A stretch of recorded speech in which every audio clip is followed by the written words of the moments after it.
What is up, dudes and lady dudes? Welcome back to Just Nuts, guys. Today I've got another deck profile for you. This time we're doing something very different for the channel, and that's a pendulum deck. We've never, I mean, you guys, if you've been watching the channel since it started, you've never seen me even touch a pendulum deck, get close to touching a pendulum deck. And finally, I am, because if there is one pendulum deck, I am, I do favor it is Zefra's, and I do think they're pretty cool. They play a cool control style that I don't really think any other pendulum decks really can match. I think this deck is entirely underrated in the TCG. The OCG knows how powerful this deck is because it sees way more play there. And so, yeah, I want to show you guys my version of it. You guys know I like to build things more control-y. You can build a more turbo deck where you combine this with like other powerful, more offensive engines. But in this deck, I'm sticking mostly to pure pendulums and going from there. So, yeah, I don't want to waste too much time rambling, so let's just start getting into the list here. So starting off with our, generic, Zefra package. You have Zefra. He's the best card in the deck. Like, literally, you want to see him in every single hand. He's amazing. He's just going to put any of your Zefra monsters into your extra deck, and then he copies their scale, so he can be a low scale, he can be a high scale, and he also loads you up for a good pendulum summon. The card you are always sending if you do not have is Zefra New. This card is insane when it's either, pendulum summoned, or when this card is destroyed by battle or card effect in your monster zone, you can add a Zefra or Yang Zing spell or trap card from your deck to your hand. So what makes this card so good is that this card is always getting in your disruption. He can get you a counter trap, he can get you a counter trap that'll then search you another disruption, or you can just get like a Dryden type card as well. Like, there's so many good things. He can get you a really nasty floodgate, your other search cards, so he can essentially get you monsters as well. He gets you everything. He's insane.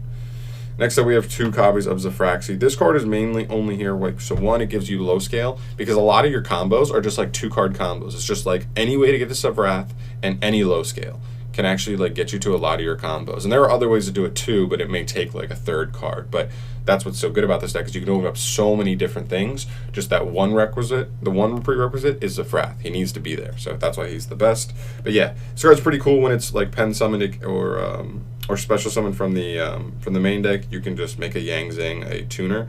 So the idea is you pen summon this and this, make this a tuner, and now you can make a Synchro level 9, and then eventually get to a Calamities play, which is pretty cool, and yeah, nasty. Next up, we have Satellar Knight Zefra Thubin. This is another really cool card in the deck, and also Zefraxiton. I might as well throw down here as well. So these guys are like your spot removal. This one's your low scale, this one's your high scale. Like I said, low scales are more important, so we're playing 2 of him. And also his removal effect is a little better, because he can just, so he targets, they both target another Teller Knight or Zefra card you control, and you have to pop an opponent's card and that card. So you do have to trade them, but still, removal is removal, and these cards are so easily accessible. And yeah, they're nice scales if you need them. They're beaters, or a big booty if you need them. But yeah, he pops face up cards, he pops face down cards, whatever. They're good. They're really good. And we have some spice to make these guys super easily searchable.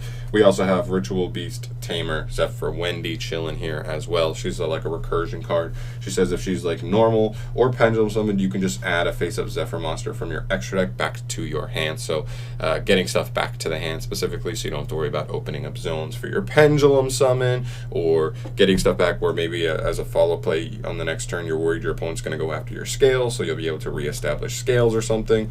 So she comes up. She's really nice though, just as a one-of, and she's also extra high scale. Like I said, low scales are the most important, but there definitely are hands where you're man, a high scale is definitely best situation here, and definitely have to get a high scale off of a search or something. So keep that in mind. And then we get to some of the more spicy stuff in the main deck here. One copy of Satellar Knight Deneb. This card is a search card that just searches any Teller Knight card, and wouldn't you know, it has some synergy because we can search either Thubin or Zefraxiton to either get the face up or the face down pop, or if you're looking for a high or low scale, it's just a +1, and it gets you to those guys, which is really, really nice. So this card can bait out a lot of stuff too, because it's one of those cards where if this is the first card you play in game 1, your opponent does not know what you're playing. I don't know why the glare is so brutal right now. Sorry about that. Anyway, if it's the first card you play, they may be oh, they're just playing Teller Knights. So I need to ash that, because that's going to give them that's going to set them up with all their follow-up. So they just ash this, and you're just really? Oh, okay. And the second card kind of does that too. I'm only playing one of it because of this card that we're playing.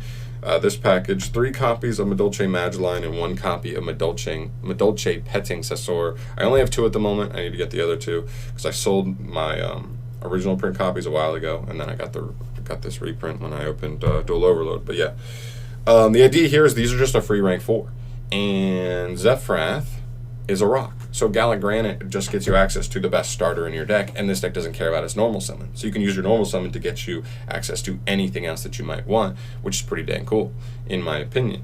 Again, this is one of those cards where if you start off with Magellan and you've shown your opponent no other cards in your deck, they may think you're just playing Madolches, and they know this card is a nasty 1-card combo in Madolche, so they're like, oof, I gotta hit that with a hand trap.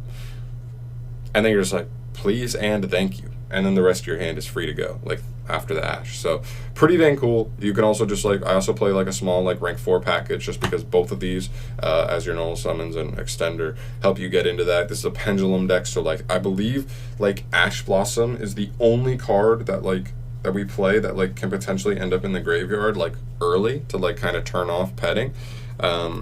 So, like, you really are almost always going to have a live, like, petting to like, extend, and it's really cool. It's a cool package. So, we have the 4 special summons here. She's, or 4 normal summons, I mean. She's an extender. We have a card that searches these, so kind of like 5, which is pretty awesome. So, that is that. The only other real monster we play is Gizmek Kaku, the Supreme Shining Sky Stag. This card is also really awesome in the deck. If you don't know what this card does, this card just says if there's any monster in the extra monster zone that could be yours, your opponent's, you can jump on the field for free, and then you can kind of like almost like a Thousand Eyes Restrict, like suck up a monster in the extra monster zone. So if your opponent has one, you're just summoning him and trying to like steal a monster, beta negate or whatever, going second. But he's also just part of a combo, because if we have a way to search any monster essentially in our deck, and this is just a level 9 that you can search and it jumps out of the hand for free, and it's also a level 9 that if you just draw it and even like going second, it has some good utility there. So really powerful card, just a one of, I think you have to play in this deck because Calamities is just such an insane play there. So then we move on to the rest of the monsters, like the hand trap monsters. 3 copies of Ash Blossom and Joy Spring. I still love this card. A lot of people think this is like underpowered, but that's like every format. I feel like you hear people that say like Ash Blossom's underpowered, and then I play it and I'm just like, I don't know, man. It seemed pretty good. Like it hit a lot of things that just like were nice to hit. Whatever. And then the gammas. So like one of the cool things about a pendulum deck like this is everybody wants to negate everything. You're activating spells, you're activating spells that search, you're activating Zefra, where as soon as you do, they know that's like the most important thing. So like even if you're not just going second, and this card's really nasty going second, but going first, you activate so many cards that people want to Ash. So people are always trying to like Ash like your Oracle or your Providence or like you know, just other things. Like if you're going second, like they're like negating Zefra because they have to, because they know it's like insane if he resolves. So this card's so nasty in this deck, and we do play Lambda as well, so if you can just connect to a Link 2, you can still make this card live even with monsters on the field, which is really nice. So yeah, Gamma, really nasty. It's just so strong. Like instead of playing more hand traps, I'm playing stuff like Gamma, which can just be like a 1-turn ender, so you don't need to play 10 plus. I'm only playing 9 in this deck. Because we have stuff like Gamma, which can just be like a turn ender by itself. Instead of needing an Ash plus a Veiler or something, you could just draw Gamma, and Gamma can end a turn. But then we get to the spells here. So obviously the basic stuff: 3 Oracle, 1 Terra, so like 4 Oracle, 3 Providence, and 1 Path, and 1 Reinforcement of the Army. This is all of our spells here. Let me slide these over so these look a little better.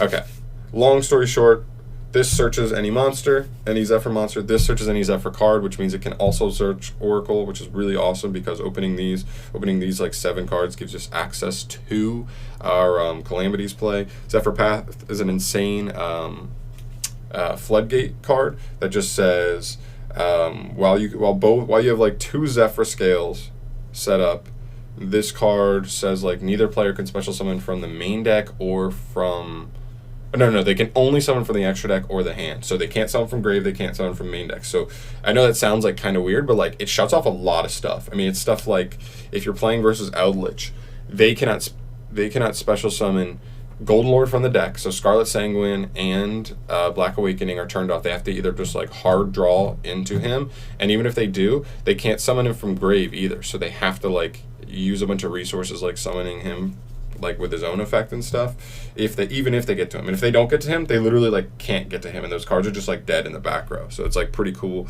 Their Adamancer can't even like do their excavation effects because those are summons from deck, technically, so those don't work. So it's a really nasty floodgate, just a 1-of, super searchable. And then Rhoda, because Rhoda can either be our Deneb, our 1-of Deneb, or it can also search our Thuban. I wish it could still search Defraxiton, but he's a fiend, so it doesn't really work. But still, if you just want to scale, or like you want to search him for a normal summon, because you can normal summon him into a board and like use effect to pop something to like beta negate, that can work. Or if you just want Deneb, because Deneb's going to get herself plus search another one, like that works too. So just nice there.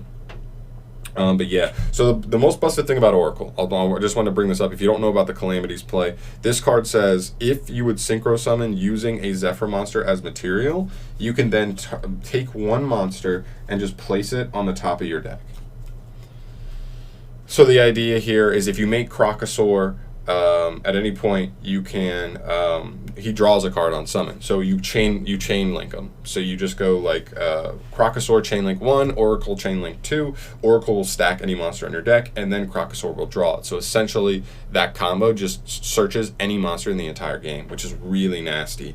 And so that's why we play the Gizmek Kaku. You stack the Gizmek Kaku, you like draw it, and then you can just special him, and then you have him in the Crocosaur. You could just go right into the Calamities from there. So that's like kind of the combo there. If you can just set that up with by just synchroing into Crocosaur while Oracle's on the field, you are good to go.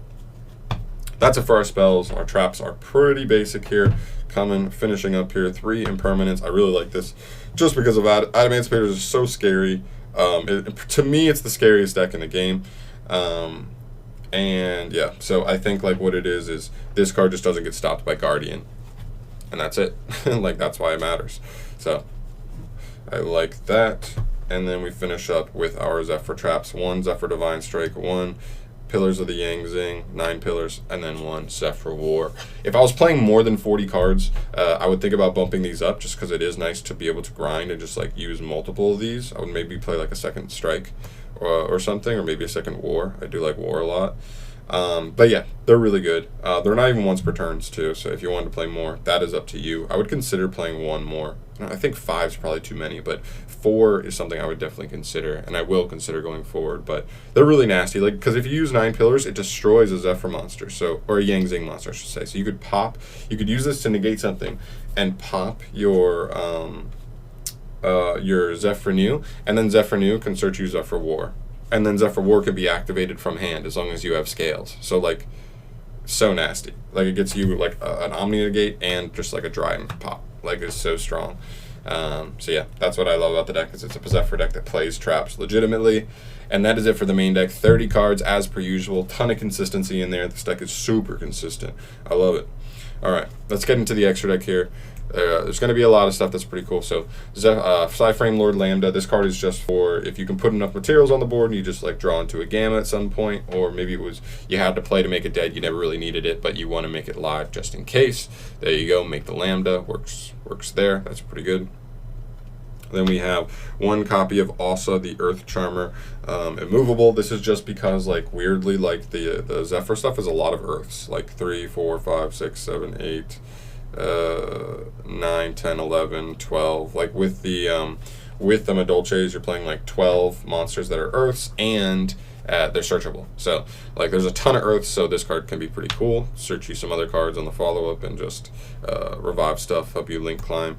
This is IP Masquerena. I actually have one now, I don't have it with me here. So IP Masquerena, really cool as well, just being able to, if you can put bodies on the board, this can get you just to a generic disruption for like a unicorn play. Speaking of which, we have the Phoenix and the Unicorn, just good spot removal in case you need it. I still like Phoenix because it can make you like a beater out of monsters in your deck that are not beaters, which is pretty cool, and they don't have to be like the same level or anything. So still like that, and then obviously the Unicorn, mainly for the IP play, but I guess you could still make it in a mid-range game just to get rid of any problematic card. And the only link I play right now is Boral's Sword. I'll definitely consider looking at this and making an access code in the future, but right now that's too expensive for me. So right now I'm just going basic with the Boral's Sword, and that's a little more budget for you guys too. This card's just nasty. One of the things that this deck is good at is just like playing like a grindy game and just saying no to your opponent a lot. But it can struggle to like get super offensive at times. So that's what I really like Boral Sword for, is that Boral Sword, while access code is better for just like generally like ripping through a board and getting to game, I think Boral Sword is generally better in terms of just kill, like maximum output of damage. And so that's why I also like Boral Sword over that in sometimes in this deck, is just because this deck is great at just saying like your opponent doesn't get to like amass a lot of board presence. And so that's where the Boral Sword comes in, is that the deck already handles that part where the access code talker would be wiping stuff, and then the Boral Sword's there just to go bang, bang, bang, you're dead. All right, and then I play a couple of rank 4s to make the rank 4 package like useful there. We have 1 Castel, 1 number 106 Giant Hand, and 1 copy of Gallant Granite. Again, I have a Gallant Granite. I'm not a pleb, guys. Mike has my Boral Sword. Chris has my Gallant Granite and the IP Masquerena. I'm not a pleb. I just don't have them, but right now. So Gallant Granite is really cool because Zefra, like I said before, Zefrath is a rock, so it is searchable. And if you wanted to, you can also just play 1 copy of Nibiru. 1, because it's like, you could just search it off of this if you really wanted to in a weird way. But 2, because you also, Oracle could stack Nibiru and search Nibiru. If you didn't want to make the Calamities play for whatever reason, you could just add a Nibiru to hand, and that's like a really impactful like hand trap. So that could be something cool that I would think about. Anyway, from there, I just wanted to have my bases covered. I wanted removal, I wanted negation, like disruption, and I wanted the searchability. So you just have a lot of versatility with that rank 4 play with like the Madolche. So this one I felt was the most generic. I would definitely consider Dweller, or if I found a card in the extra that I really felt comfortable, like I don't need this, I'm cutting this, I would definitely maybe play Dweller with this, because I think this is more generically going to come up in more matchups, but I do think Dweller in the right matchup, like Sally's or I don't know, Eldritch, I guess, could be generally like more powerful. So I don't know, I would consider that for sure. And then the Castel, the reason I like Castel is going second, if you flash them the Madolche play, they may not know exactly what they're playing, and if they don't want to fire their disruption too early at Madolche, they may let you get into something. And so like we can just try and bait negates, and so that's what that will be, is just going to Castel. They know if they don't negate the Castel, you're just going to Castel away their most important disruption, and it kind of scares them at that point, so that they have to negate it. We don't need our normal summon, and we've baited a negate now. So yeah, I think like that's pretty cool. Is you could literally go into this, like if they don't negate this, you just like beat over the Herald of the Arclight and then activate the effect and have it get negated, and you just like use that to bait like 2 disruption. So it's pretty cool. I think that's like a really cool way to use that and just like bait through stuff with a deck that doesn't usually bait stuff the best. Alright, then for some weird cards, this is definitely a card that's cuttable, but I think it's cool and I wanted to play it. It's Dampier Vampire Sheridan. This card's cool, it's just a rank 6. It lets you like essentially like send a monster from your opponent's field to the graveyard, and then when it does, you can just like revive it to your field in defense mode. So it's almost like just stealing an opponent's monster, but it's pretty cool. It's just a generic rank 6 if you have multiple Zefra News, or Zefra New plus if you drew the driver, he's a level 6, and you can just pen summon him out, and then you know, make him from there. So it's pretty cool. It won't come up very often. This is definitely a card I could cut for Dweller, and you could cut for Dweller, so keep that in mind. And then we have the Calamities and the Infinitrack Earth Slicer. So these are rank 9s that we can make off of that play that I told you about earlier. The idea with Earth Slicer, though, it's kind of a spicy tech, is we're definitely siding Dark Ruler No More, mainly just like how everybody is siding Dark Ruler No More. So the idea is you could just like Dark Ruler them, and if the rest of your hand was capable of doing the rank 9 play, you just go into an Earth Slicer, then you go battle phase, beat over 1 monster, he'll attach that as material, and then you can attach 3 materials from this card and pop 3 cards your opponent controls. Pop the Boral Sword, pop, you know, the IP, pop like the Arclight, or whatever other thing that you didn't beat over that they still had. And then like Versat Emancipator, if they went full combo but didn't do the Buster Lock, you're literally just going to say like, okay, like you're welcome to try and pop off, and you'll get a bunch of resources off a block or whatever next turn. But like a lot of times it's like all you have to do is be able to either stop the Boral Sword or the blah blah blah Dragite, and they won't be able to like beat you from there. So pretty cool. Just a nice, like if you wanted the going second option, I wanted something else instead of Calamities to be able to go into. And then for the rest of the stuff, we have the Crocosaur just for that play. Nothing too much to say there. Xiaofeng, you can also make this. This is like a nasty floodgate, specifically versus Emancipators, because it's just going to say like your opponent can't activate effects of like Earth monsters, because you're always going to make this with Earths. And that's it. It's really only nasty versus Earth monsters in this type of build, because the Zefras that you're going to be making with are Earth. But it's still like a cool big monster that floats and is like a nasty floodgate specifically versus them. It's just like a skill drain for Earths. And then we have Cyframe Lord Omega. This is just here for the gammas. If you do get hit on like your first like monsters, or your first spell, I mean, like Oracle or like Providence they try and negate, you can just drop them, go into him, and then you're gonna like play beatdown and then also play control of like their hand. They don't really have access to anything in the hand at that point. So pretty cool. I think like looking at it now, I think I would probably drop the Vampire Sheridan just for Dweller. That way you had a little more versatility there. But that's it for my Zefra list. I really think this deck is really cool and underrated. The biggest thing is this is underrated. I legitimately believe this could be topping events, but nobody plays it, and that's what it is. Is even people who do like pendulums love like the fun Triff, like super turbo versions of pendulums, not versions like this. So definitely, if you're a fan of pendulums and you also like control style, definitely try out Zefra's. Or even not, like if you're playing regular pendulums, you could definitely just try like a Zefra package in your extra deck as well, which would be which could like add extra like power going first to add disruption, which is really nice. So yeah, that's gonna do it for me here. This is a longer deck profile from usual, but this is a pendulum profile, so I don't usually do that, so I wanted to go a little more in depth for you guys. Hopefully you enjoyed it here. As always, let me know your thoughts down below on the list. Let me know if there's any suggestions you have. Keep in mind, I am trying to keep this more of a control style build, keep it consistent. If you have any suggestions for the extra deck or the main deck, let me know. I'm really curious to see, because I want to really explore this deck a little more and learn more tech cards and all that stuff. So let me know about that in the comments down below. And thank you so much for watching, guys. Subscribe if you have not yet and you want to see more deck profiles from me in the future. And I love you. Peace.